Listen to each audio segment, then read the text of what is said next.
They found her sitting in the ashes.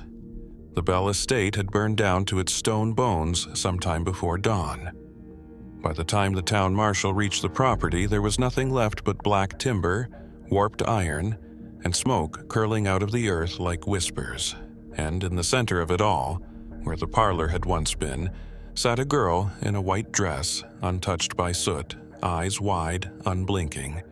She didn't cry. She didn't shiver. She just stared. No one could explain how she'd survived. Not the doctor, not the preacher, not the constable. Every other member of the Bell family, Father Joseph, Mother Mary, sons Thomas and Will, had been found burned or crushed in the debris. But not her. She had no burns, no cuts, no name. When asked what she was called, she whispered only Clara.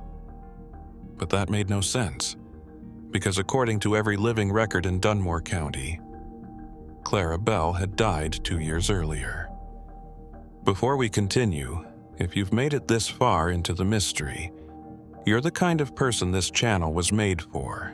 Like, share, and subscribe to Whispers in the Cellar, and press the bell so you don't miss what comes next. These stories don't sleep, and neither should you. The townsfolk didn't know what to do with her. The girl didn't speak unless spoken to. She didn't play, she didn't smile.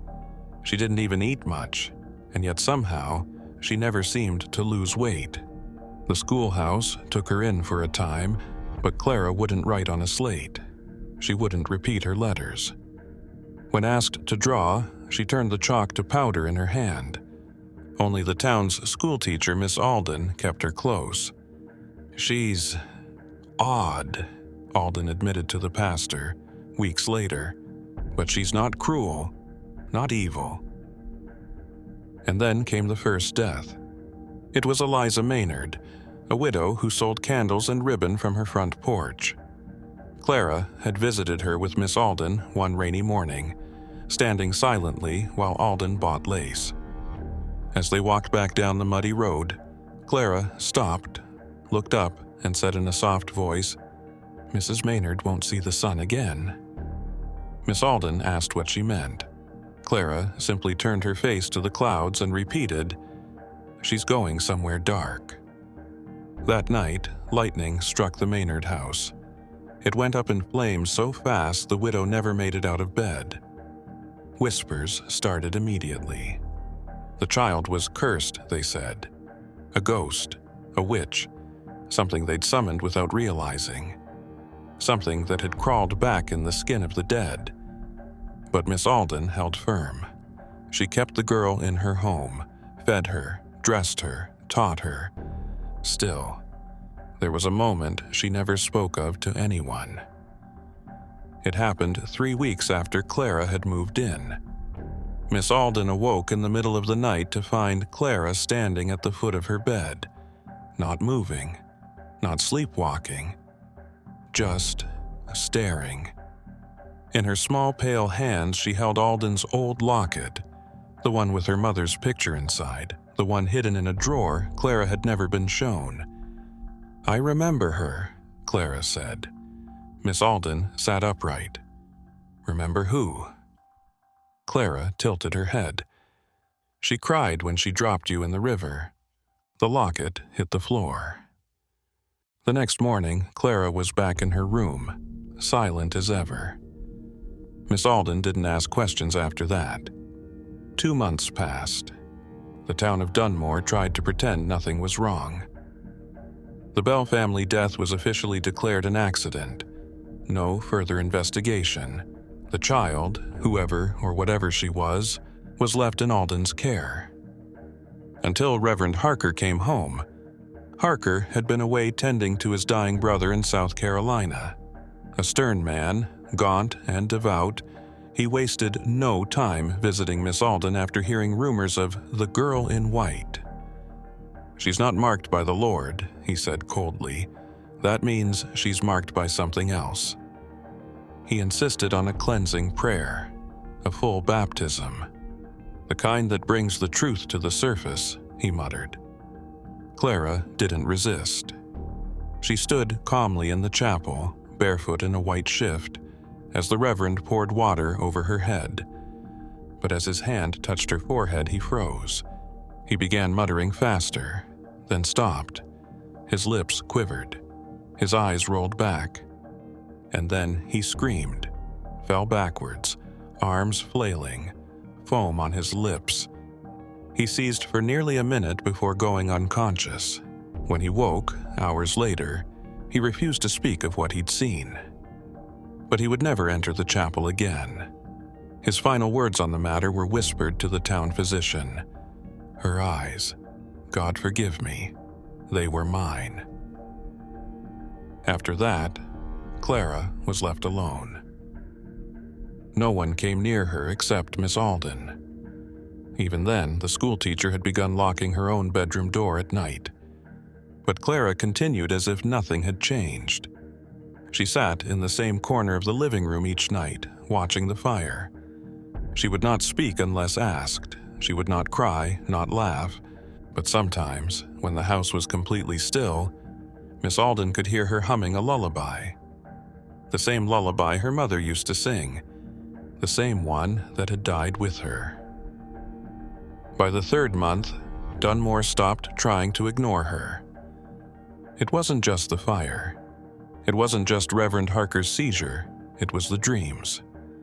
People across the town began to report the same thing, waking in the middle of the night to find Clara standing beside their beds, silent, motionless, hands clasped as if in prayer.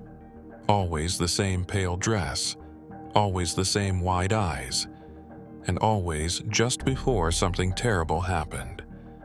One man, Walter Keene, the town's blacksmith, dismissed the rumors outright, until his wife woke screaming one morning, convinced Clara had been watching her in the dark. That same day, Keene's forge exploded, taking off 2 of his fingers. He left town 2 days later and never came back. Soon, it was understood. If Clara appeared in your dreams, something would be taken from you. People stopped looking her in the eye. Doors were locked when she passed. Children were warned not to speak her name, but Clara didn't seem to mind. She walked through it all like mist through branches, untouched, unbothered, observing the world with eyes too old for her small frame. She continued living with Miss Alden, attending the schoolhouse each morning, silent and still in the back of the room. She would not recite scripture, she would not draw, but she would watch, always watching. And then came the letters, folded slips of parchment left in mailboxes and on church pews. Short notes, unsigned, 1 line each. The child was not born, she was remembered. Don't bury her, she finds her way back.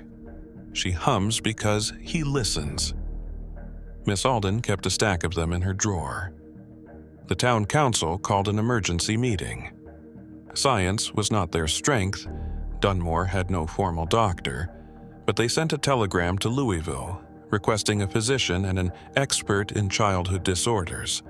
What they received, weeks later, was Dr. Alton G. Pruitt, a well-traveled gentleman with wire-rimmed glasses and a skeptical mind. He arrived on the afternoon train, carrying only a black satchel and a journal. Upon seeing Clara, he raised a brow. "She's just a child," he said. "These people need stronger liquor." But after one night under the same roof as her, his tone changed. The next morning, Dr. Pruitt's hands shook as he tried to butter his toast. Miss Alden asked if he'd slept. He said nothing. But later that day, he requested access to the old Bell family records, death certificates, journals, anything. And that's when he found the first discrepancy. Clara Bell had died on March 14, 1857. Cause, drowning in the backyard creek. Body, recovered, buried in the family plot. But her coffin, according to the undertaker's log, had never been sealed. The lid had cracked in the night. When they opened it the next day to replace the casket, the body was gone. No note, no prints, no sign of animals. just an empty box. It had been written off as a mistake, and the family had quietly buried the empty casket 2 days later. Dr. Pruitt grew pale. He requested to exhume the grave. Permission was granted. What they found inside chilled everyone present. The casket was full, not of bone or body, but of mud. Mud and a small porcelain doll, face cracked down the middle. Clara, when asked about it, simply said, "That's not where I slept." Dr. Pruitt spent the next 3 days locked in his room, scribbling into his journal. Miss Alden could hear him pacing, talking to himself, and then, on the 4th night, she found him gone. No note, no bags, just the journal, left open on her writing desk. Only one line had been written that day. "She knows who you were before you were born." The next major event came on October 2nd. Old man Whitaker, the retired judge, collapsed in front of the town bank, clutching his chest. His last words were, "It wasn't me who opened the door. It was her." When they went through his house, they found pages of transcripts from a case 12 years prior, one that had sentenced a young woman named Clara Bell, Joseph's sister, to confinement in an asylum for hysteria and religious delusions. She'd been 17 at the time, unmarried and 5 months pregnant. The father was unknown. Her baby had been taken, quietly, no baptism, no certificate. The name listed in the internal court record? Clara. Miss Alden began to piece it together. This child, this thing, was not simply Joseph Bell's daughter. Or not entirely. She may have been something else, a second birth, a return. A memory made flesh. One night, Alden sat Clara down beside the fireplace. "Who are you?" she asked gently. Clara looked up. "You know," she said softly. "I want you to tell me." Clara paused. "Do you remember the room with the red chair?" Miss Alden's breath caught in her throat. She hadn't seen that chair in over 20 years. Not since she was 5, hiding behind her mother's skirts as her father shouted down a preacher in their old farmhouse. That chair had burned in the fire that took her parents. "You sang to me," Clara said. "You were cold, and they left you alone." "I didn't." Alden's eyes filled with tears. "Why are you here now?" Clara turned back to the fire. "Because someone else is coming." That winter, the dreams returned. Not of Clara, of him. A shadow standing in doorways, a voice humming in basements, a low knocking at the corners of windows, always just before dawn, always 3 times. Those who ignored it found cracks in their ceilings or blood on their doorstep.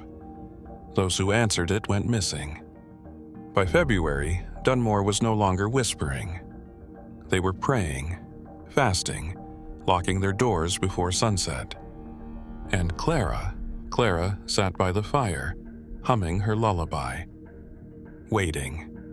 Because she said it wasn't done yet. And when Miss Alden finally asked what it was that wasn't done, Clara only smiled. The snow came late that year, and it came thick, blanketing the roofs of Dunmore in an eerie silence that muffled everything but the wind and the creak of old wood under pressure. It was as if the land itself was holding its breath, waiting. By then, most of the town had accepted the unspoken truth. Clara was not a child in the usual sense. She was a messenger, or a mirror, or something else entirely, something that remembered things no one should, that saw into people the way fire sees into dry wood. People avoided her eyes. Children crossed the street when they saw her. One family, the Crawfords, fled Dunmore in the night, leaving everything behind. They claimed Clara had spoken to their youngest. son in a voice that wasn't hers, telling him secrets about his grandfather's death, about how he'd been pushed, not drunk. The child hadn't spoken since. But for all the fear, no one harmed her. They couldn't. Something about her presence froze even the thought of violence. Clara moved through the town like a weather system, felt more than seen, like thunder on the horizon. Miss Alden, meanwhile, had stopped attending church. Not out of loss of faith, but because she feared what Clara might reveal if the wrong hymn was sung. That winter, she began keeping a journal. A record, not of Clara's behavior. She'd given up trying to analyze the girl, but of events. Changes. Things that shifted in and around Clara's orbit. January 4th. 3 crows found dead on the schoolhouse steps, eyes missing. Clara would not walk past them. January 12th. All the clocks in town stopped at 3:11 a.m. Clara said, "It's the time he listens." January 19th. Footprints in the attic dust. No access, no ladder. Clara said nothing. February 3rd. Letters in Latin carved into the snow on the church roof. The pastor fainted reading them. Clara smiled once. And then came the night of February 11th. The town bell rang 3 times. It wasn't scheduled. The bell was rung only on Sundays or in case of fire. But that night it sounded slowly, deliberately. Each toll heavier than the last. People emerged from their homes in silence, wrapped in coats, carrying lanterns. The square was full in minutes. There, at the center, lay a man, face up, eyes wide, hands clasped on his chest as if in prayer. No wounds, no blood, no frostbite. But every inch of skin covered in symbols, etched with a blade. No one recognized him, and yet Clara, when she arrived, whispered, "He was the first." The first of what? She didn't say. Dr. Pruitt's journal, which Miss Alden had kept hidden, described a ritual known in obscure mystic circles as reclamation, a process by which an entity retrieves what it once lost, a memory, a body, a name, through proxies. It required 3 elements: a vessel, willing or not, a marker, a place soaked in grief or silence, a witness who remembers. Miss Alden began to suspect she was the witness. She remembered the red chair. She remembered the hymn Clara hummed, because she'd heard her mother sing it once during a miscarriage. She remembered Joseph Bell's eyes, how they looked when he whispered, "She came back different." And then she remembered something she had buried so deeply it took 3 nights of no sleep to fully recall. She had seen Clara once before, not as a child, not recently, but when Miss Alden herself was only 7, peeking into the window of her neighbor's barn during a snowstorm. She'd been chasing a runaway cat and paused at the crack in the wall. Inside, by the haystack, she saw a girl, white dress, dark braid, pale skin, sitting in the hay, humming. That girl had looked up, locked eyes with her, and smiled. The cat had hissed and run. Miss Alden had never spoken of it, because a week later the barn burned down, and the neighbors vanished.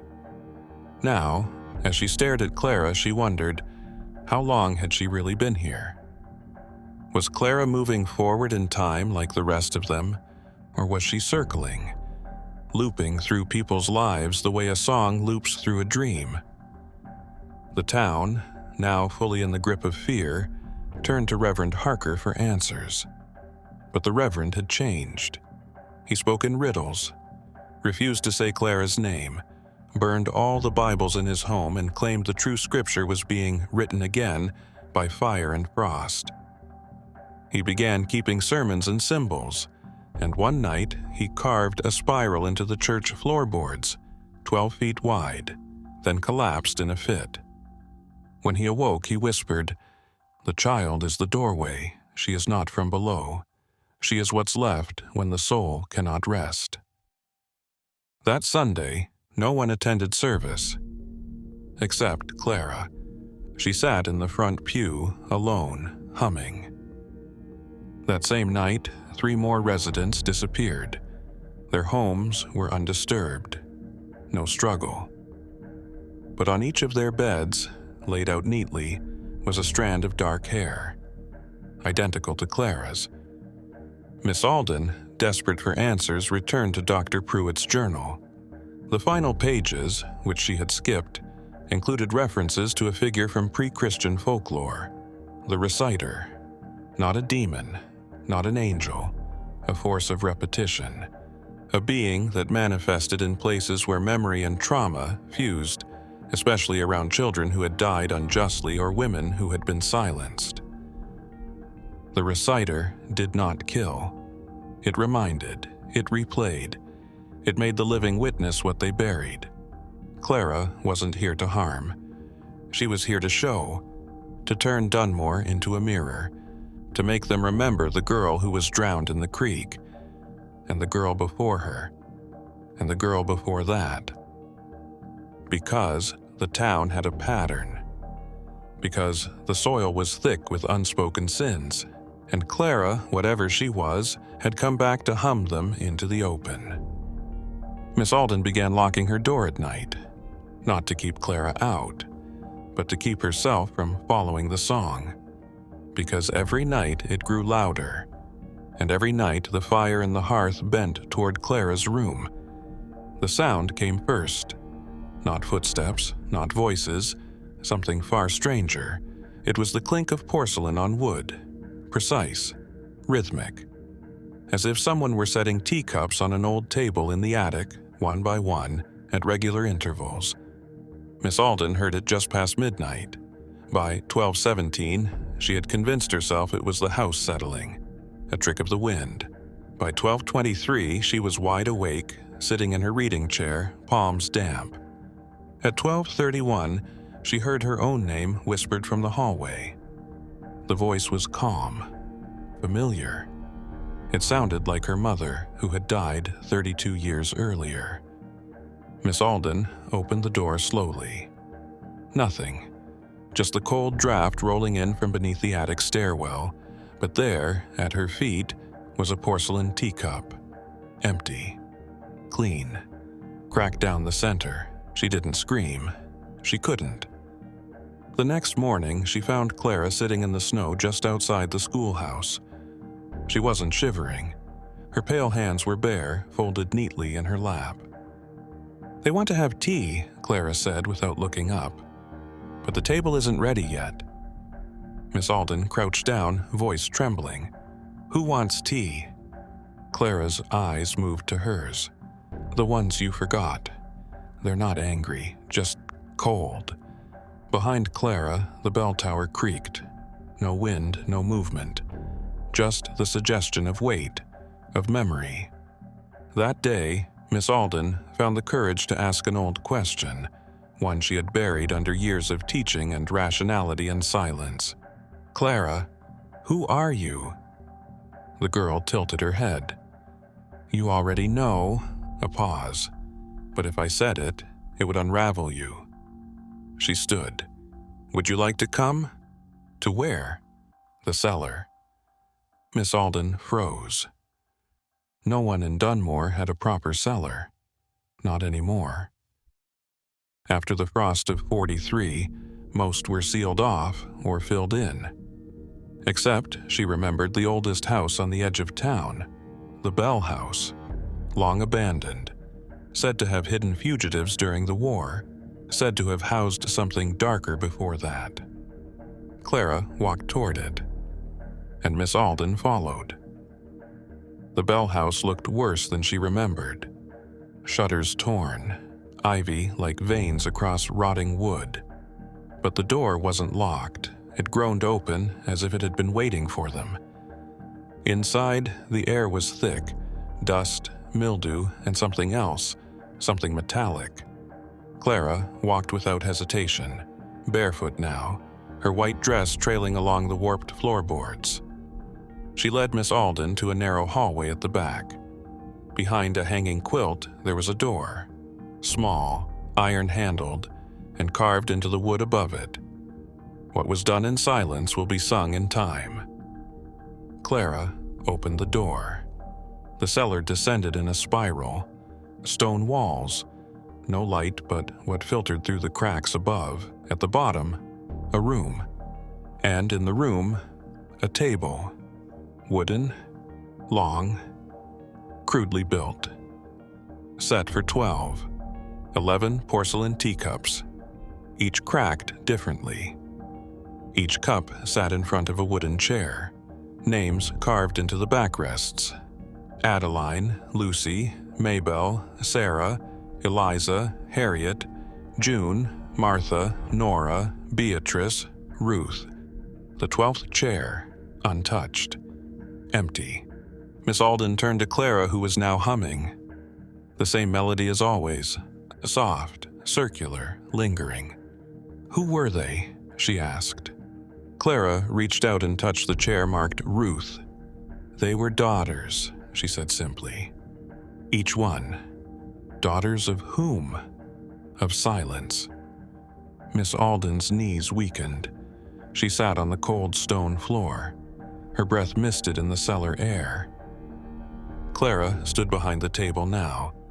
Every 33 years, one of us wakes up again. Not to haunt, not to punish, just to show, to remind. She lifted one of the cups.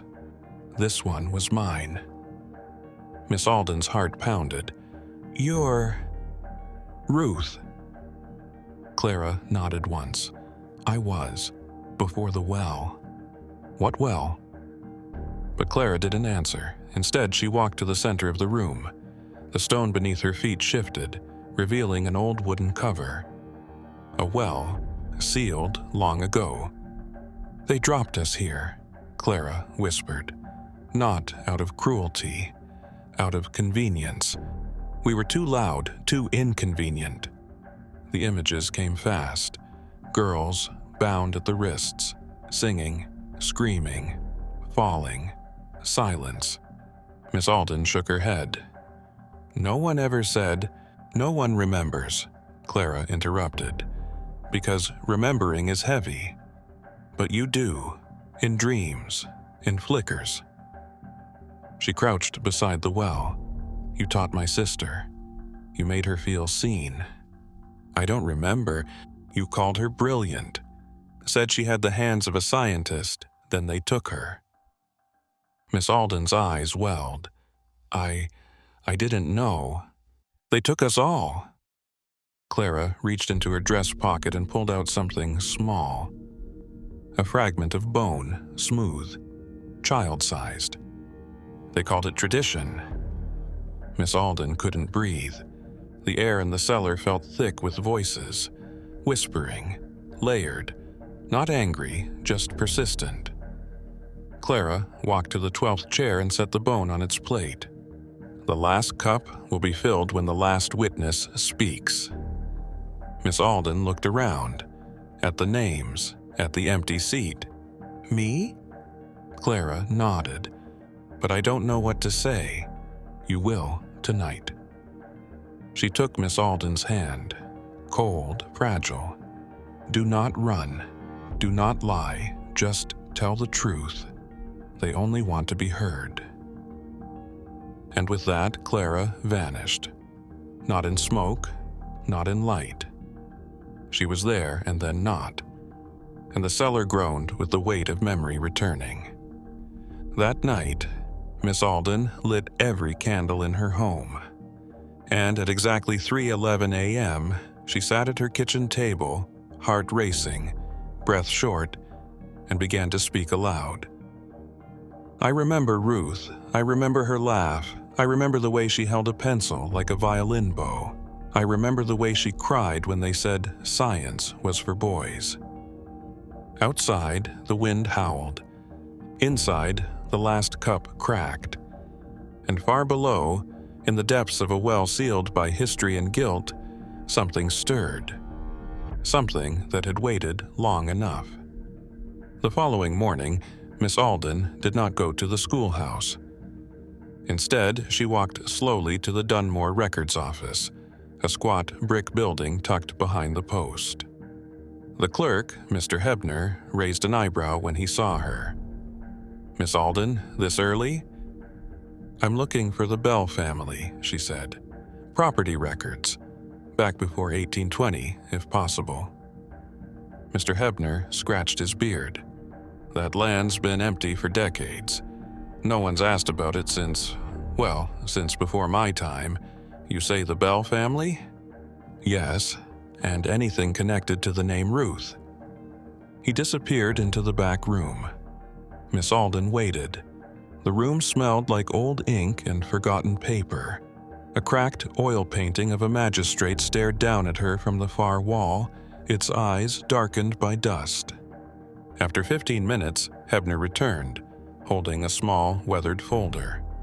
"Only one reference," he said, handing it over. "Strange entry. Property assigned to a Gideon Bell, carpenter and tutor.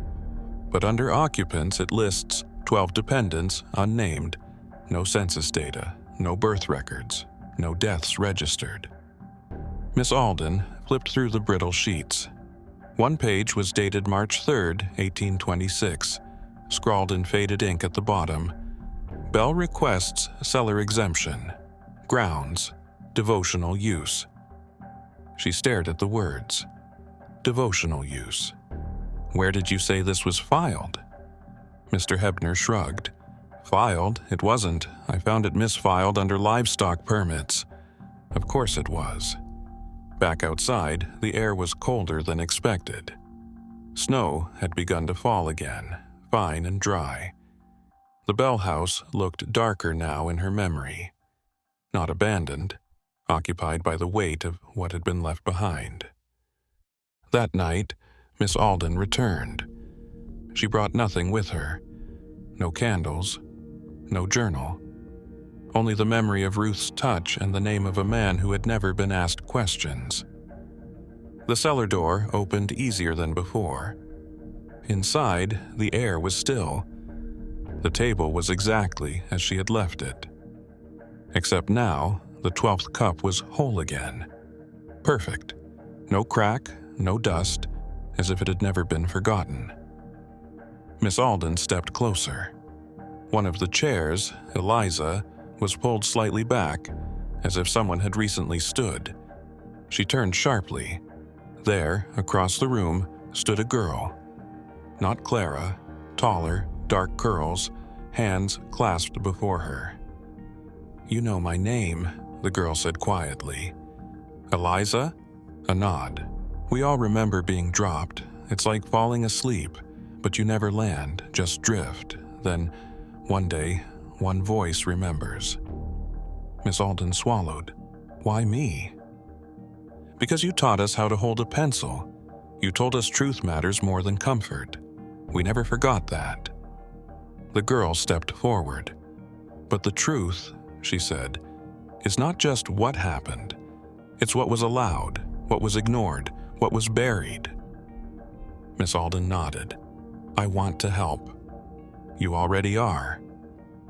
The room grew dimmer, as if the light of the world above were fading, being replaced by something internal. "We were the children of a school that never existed," Eliza whispered. "He called it learning, but we were never meant to leave." "Gideon Bell." "Yes. He taught us Latin, chemistry, philosophy. But only in the morning. At night, he tested silence. He wanted us to perfect it, no matter what." Miss Alden's voice shook. "What happened in the cellar?" Eliza's face darkened. "He told us we were echoes, that our voices disturbed the spirit world, that to speak was to corrupt. We were told to sing with our minds, not our mouths." Miss Alden reached for a chair to steady herself. "He called it the doctrine of stillness, said the world above was too loud, too greedy, that only by unlearning speech, by emptying ourselves, could we be filled with divine knowing." Tears welled in her eyes. And when someone spoke, Eliza looked towards the well. They were returned to silence. The cold was deeper now, not physical, an emotional gravity. Eliza, what do you want me to do? Finish what he started, but with truth. What does that mean? Eliza stepped back, fading slightly. Not all knowledge is kept in books. Some lives are written only in the air. With that, she vanished. Not like a ghost, like breath. Miss Alden was alone again. The cup in front of her trembled slightly, a faint ring, as if a note had been struck. She left the cellar that night and went to the schoolhouse. By candlelight, she began to write. Not a lesson plan. A testimony. She listed their names, their imagined faces, the bits and pieces that had risen from the shadows. She wrote of Clara, of Eliza, of the music no one else could hear. The next morning, she pinned the papers to the schoolhouse door. Children and parents read in silence. Some scoffed, some cried, some turned away, but others nodded slowly and stepped forward with their own forgotten names. My great-aunt lived near the Bell property. She used to say her sister vanished one winter. My grandfather always paused when we passed that house. He said it held a hunger for daughters. My mother had a teacup in a box. No one ever drank from it, just kept it. Stories accumulated, memories aligned. The local historian, Mr. Greaves, arrived days later. He asked to see the cellar. Miss Alden brought him. He stood in silence for a long time, then said only, "This is older than the town." Together, they drafted a petition. The Bell House would be preserved as a site of historical mourning. A memorial would be erected, not for a war, not for a battle, for forgotten girls. 1 year later, a plaque was placed in front of the house. In memory of the unnamed daughters, may silence never bury you again. Miss Alden visited every week. She brought a teacup, uncracked, filled with wildflowers. She left it at the cellar door. One day, she returned to find 12 cups, each filled, each perfect. No one could explain it, but no one tried to remove them. And when the wind blew through the cracks in the old house, it carried a sound unlike any other. A song without words. A testimony without voice. The music of memory finally heard. The snow came early that year. By the second week of November, the road to Dunmore had vanished beneath a sheath of white that seemed to glow faintly at dusk. No one remembered the first flake falling. It was as if the snow had always been there, waiting, just like the Bell House. Inside the schoolhouse, Miss Alden no longer taught arithmetic or geography. The children, without instruction, began to share dreams.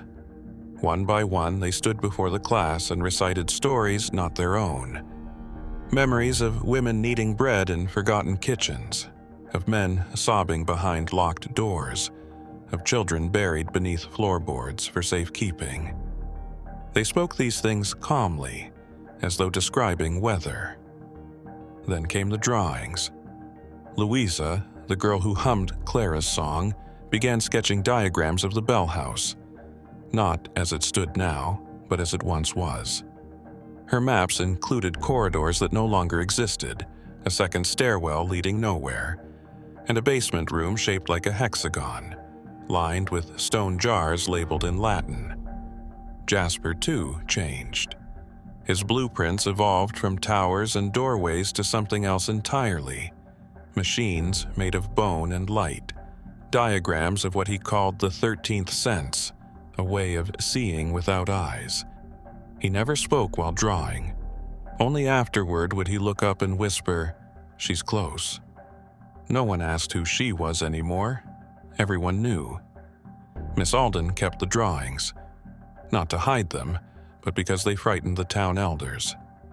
Reverend Silas, once skeptical of anything outside Scripture, refused to walk past the schoolhouse. He claimed it sang to him, but only when his back was turned. By mid-November, new visitors came. Not pilgrims or scholars, but people who said they had no memory of how they arrived. A woman named Margaret Winstead wandered into town barefoot, her hands trembling. She said she followed a girl's voice from across the Tennessee border. When shown a portrait of Clara, Margaret turned white. "That's her," she whispered. "She told me to come, said I had something to remember." Dr. Beale's replacement, a sharp-featured woman from Boston named Dr. Miriam Knox, arrived under the guise of a census taker. She claimed she was investigating population shifts in emotionally charged towns. But when she opened her bag, it was not paperwork she removed, but a series of tuning forks, magnets, and jars filled with powdered quartz. She stayed at the inn, but each morning at precisely 4:12 a.m., she stood outside the Bell house and wrote in a leather journal. She never knocked, she never entered, she simply waited. Miss Alden began to see the signs herself. Books fell open to pages she hadn't touched. Clocks stopped at 3:13. The schoolhouse stove would extinguish itself whenever anyone spoke Clara's name aloud. And there was the humming, soft, almost imperceptible, always just beyond hearing. Not from a mouth, but from the walls. The cellar now remained locked, not because of fear, but reverence. Each of the 12 chairs had begun to change. Small shifts at first. One grew taller, another developed a crack shaped like a crescent. The teacups filled on their own. No one dared move them. One night, Miss Alden found a note tucked beneath her pillow. The handwriting was identical to the one on the wax cylinder. It read, "She left something behind, a memory too big for one life. It waits." That same night, Louisa vanished. The children had been sleeping in the schoolhouse during the snowstorms. They swore she was there at lights out. In the morning, her bed was perfectly made. Her drawings were gone, her boots gone. In her place was a single teacup, not one of the Cellar 12. This one was shaped like a bell. Inside it, a braid of golden hair tied with twine. Jasper did not cry. He looked at the cup, then at Miss Alden, and said, "She's gone to find the rest of the song." That afternoon, the chapel bell rang 13 times. No one pulled the rope. The following days blurred. The snow grew thicker but not colder. Instead, it seemed to warm the skin slightly, like breath. Trees near the Bell property lost no leaves. Instead, they blackened. Birds perched upside down. Dogs refused to cross the gate. Dr. Knox requested an interview with Miss Alden. They met in the parlor of the inn. The doctor wore gloves even indoors. "There is no record of Clara Bell's birth," she began. "No midwife, no church ledger." Miss Alden nodded. "She was born during thunder." Dr. Knox didn't blink. "Nor is there record of her death, nor of burial. The plot behind the house is empty. She left." Left? She dissolved. Silence. Dr. Knox leaned forward. "I've spoken to 11 residents who claim they've seen her, not in dreams, in waking hours. She appears in mirrors. She stands at the edge of the river. She writes messages in frost." "She does those things," Miss Alden agreed. "I believe," Dr. Knox said slowly, "that Clara is not one person. Not anymore." Miss Alden tilted her head. "She's become a contagion," the doctor continued. "An emotional resonance that replicates through memory. The more she's remembered, the more real she becomes." Miss Alden's lips trembled. "Then forgetting her would save us." "No," said the doctor. "Forgetting her would kill her." A gust of wind slammed the shutters. Dr. Knox gathered her tools and left town that evening. Her journal, however, was found on the Bell house porch 3 days later, its pages soaked in black ink, except the final one. "I saw the 13th, it read. "She wears no face, she holds no name, but she knows mine." On December 1st, Jasper stopped speaking. He simply placed one final drawing on Miss Alden's desk, a spiral staircase descending into water, with 12 shadowed figures circling the edge. At the center, a child with eyes like mirrors. Below the image, he had written, "She is the echo we're all made of." The cellar door opened again that night. No key turned it. No hand touched it. Inside, all 13 chairs were now arranged in a circle. The new one, the 13th, was carved from something that looked like bone. The teacups were all full, and Clara's braid had been placed in the center. Miss Alden did not move it. She simply knelt, placed both hands on the floor, and whispered, "What do you remember?" The walls responded, not with sound, but with movement. A slow, pulsing contraction, as if the house itself breathed. Not in or out, but backward, into time. And then a voice, not loud, not outside her body, inside it. "I remember all of you." She closed her eyes. The teacups clinked. The snow had stopped. No one remembered when. It hadn't melted. It hadn't turned to slush or rain. It had simply disappeared, as if it had never been. And in its absence, Dunmore felt exposed, like a body pulled from warm water, suddenly realizing the air is colder than remembered. In the days after the cellar door opened, the town shifted. Not visibly, not to the eye, but to the ear and to the instinct. Footsteps echoed longer than they should have. Children spoke in whispers they hadn't been taught. Doors latched themselves without wind. People began to say, "She's listening," not as a warning, but as a comfort. Miss Alden no longer taught at the schoolhouse. It had become something else, less a place of learning, more a place of remembering. The children no longer drew machines or staircases. They drew faces. All of them the same face, oval, pale, hair like smoke, eyes wide, lidless, reflecting light that wasn't in the room.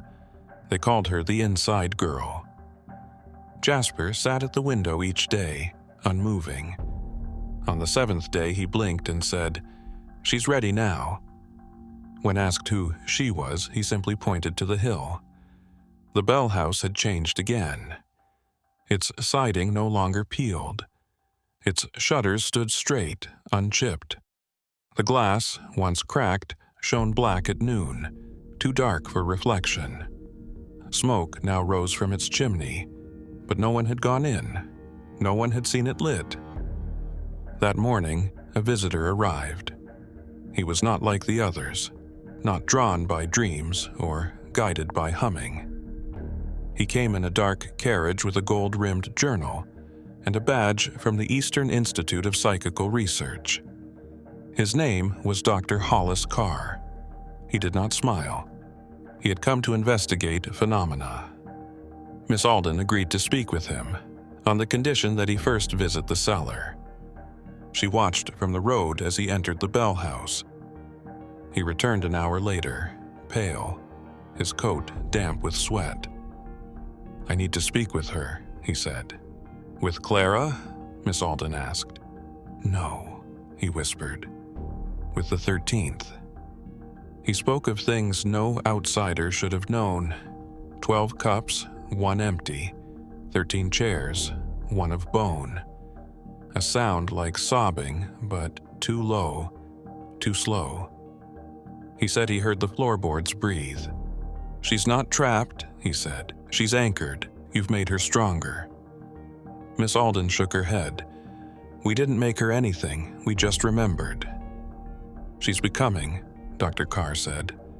"Not a ghost, not a memory, a pattern, a living shape carved from grief and echo." Then he paused. and she's calling others. That night, the townspeople gathered at the schoolhouse. No one summoned them. No message went out. They simply came, as if led. Inside, Jasper stood beside the chalkboard. He was no longer a child. His voice had deepened, and his presence filled the room. "She left herself in 13 pieces," he said. "We are one of them." He opened a book, leather-bound, handwritten. Inside, names, dates, places. Every family that had lived in Dunmore since 1813. She knew who to find, who would carry it forward. Not a curse, not a sickness, an inheritance. Dr. Carr stood and asked the question others feared to voice. Why? Jasper looked up, eyes glinting. To remember pain is to remember who we were. She came to keep us honest. Honest, the word fell heavy. One by one, people began to speak. Stories they had never told. Secrets held in stomachs and spines.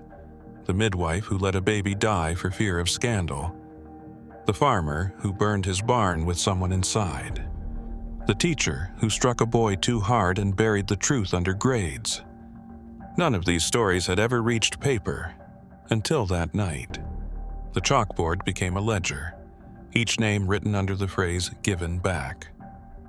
Miss Alden did not speak, but when the room fell silent, she stepped forward and laid Clara's braid on the teacher's desk. She never wanted worship, she said, only witness. They heard the sound again, like a breath drawn through stone. Then Clara spoke, not with lips, not with voice, with room. The windows trembled, the wood grain shifted. Every object in the room tilted toward the braid, as if pulled. She says, Jasper translated, "We must look down." The floorboards bent, softened. Beneath them, dirt. Beneath the dirt, bone. Not human, not fully. Long, curved like harps, hollow but vibrating. Miss Alden knelt and placed her hand on the ground. "She never left," she said. "She only spread." Dr. Carr stood trembling. "This is impossible. This defies every category, every law." Miss Alden smiled faintly. "Then perhaps it isn't meant to be categorized." In the days that followed, Dunmore ceased to exist on maps. Letters sent in never arrived. Trains passed but never stopped. Travelers reported fogs so dense they had to turn back. The town became unfindable, not by accident, by will. Because remembering Clara meant becoming part of her. One night, a final note appeared on the schoolhouse wall, written in chalk so faint it almost disappeared. "There are others." And beneath it, a map, 13 points, 13 towns, all vanished from recent records but not from memory. The children, now older, began to walk. One by one, they left Dunmore, not to escape, but to deliver, to find the others, to complete the circle. And Clara, no longer bound to one house, one braid, one chair, became a thread in history itself, a melody passed in lullabies, a shape glimpsed in mirror fog, a question asked in dreams. What do you remember? Because those who remember feed her, and those who forget disappear. They never called it a cult, they never needed to, because what Clara had become was beyond devotion, beyond doctrine, beyond name. It started quietly. The first reports came from a village in Virginia, a widow who claimed her son walked into the woods during a thunderstorm and came back humming a song she'd never taught him. He said he had found a house with no doors, only windows. Inside, a little girl had shown him a box. Inside the box was a lock of hair tied in white thread. They burned the house down, or tried to. The next morning, it was still standing, unscorched, and the boy had vanished. The second report came from a town in Massachusetts. A teacher found 13 identical drawings tucked into 13 different desks. None of the children admitted to making them. Each picture showed a room, dimly lit, with a chair turned backward and a mirror on the floor. In the mirror, a face, oval, wide-eyed, silent. The teacher retired the next day. She left a note behind. It only said, "She's learning to open things." By spring, the stories had multiplied. Always small towns. Always places with names older than maps. Places that had been forgotten before they had ever been known. What connected them wasn't geography. It was memory. They remembered things that never happened, or things that had been erased. One librarian found a census ledger from 1859. An entire page had been blacked out, lines of ink scrubbed to oblivion. Only one name remained untouched: Clara Bell. Another woman, restoring an old piano, found sheet music jammed beneath the keys. 13 bars. No signature. But every note mirrored the hum from the cellar. The music was unplayable. Those who tried said the piano turned silent, then cold. And still, the melody spread. They called it the Bell Thread. Not a cult. Not a movement. A current. By summer, people began gathering in abandoned barns and closed churches. They brought no books, no symbols, just chairs. Always 13. They would sit in silence. Then one would speak, not with their own words, but hers. Sometimes it was a memory. Clear, unshakable, but not their own. A woman in 1832 remembering what it felt like to drown her sister. A child in 1904 describing the last thoughts of a boy locked in a shipping crate. No emotion, just details. Other times it was a question. Why did you stop looking? Who closed the ledger? What happened to the 13th? Once spoken, the question would linger. For days, for weeks, until someone, usually the one most skeptical, disappeared. Not dramatically, no blood, no scream, just gone. And in their place, a chair. At first, researchers dismissed it as mass hysteria, fringe behavior, backwater superstition, until the disappearances spread to cities: Chicago, Savannah, Baltimore. Always the same pattern. 13 people, a meeting, a question, one missing. And always the same face drawn by someone: Clara Bell. Eventually, the government intervened. A task force was formed, Department 17, classified as psychological containment. Their reports were sealed, but leaked fragments told of one disturbing trend. Every attempt to suppress the gatherings resulted in an increase in activity. One officer went undercover in a known cell. His last written log read, "I don't know if I'm infiltrating them or being absorbed." He never returned. They sent drones to photograph one of the gatherings. The footage showed only trees, but in the background, layered faintly into the wind, a girl's laugh. One mother, after losing her child to a Bell Thread group, claimed she heard Clara speak in her dream. She said, "You buried me in lies. I only want the truth." The mother never slept again, and that was the final piece. Clara wasn't haunting people. She was haunting lies. Wherever stories had been rewritten, wherever records were scrubbed, names changed, horrors disguised, she surfaced. A correction, a reckoning. The historian Dr. Carr, years after Dunmore vanished, resurfaced in Prague.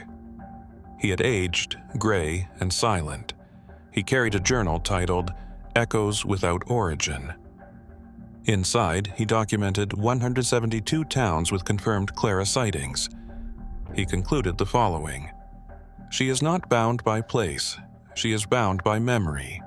She appears wherever silence festers." He called it the Clara condition. By 1901, paintings began to change.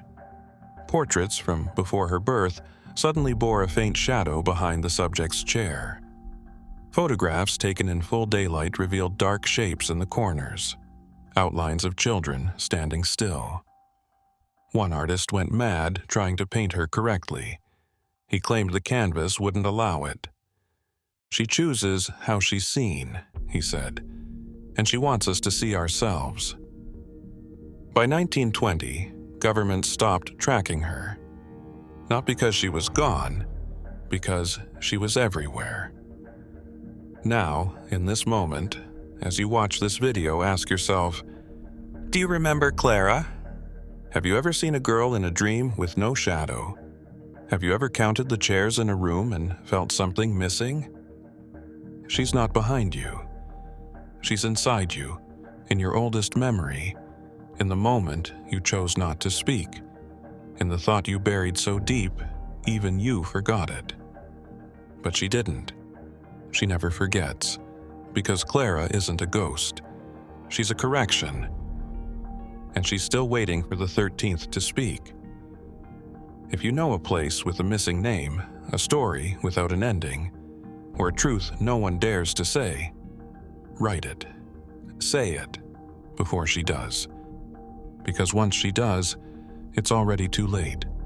And now that you know her name, now that her melody is humming just below your hearing, you'll start to see her too. In mirrors, in silence, in the faces of those who remember. Because Clara Bell isn't gone. She's just listening, and now, so are you.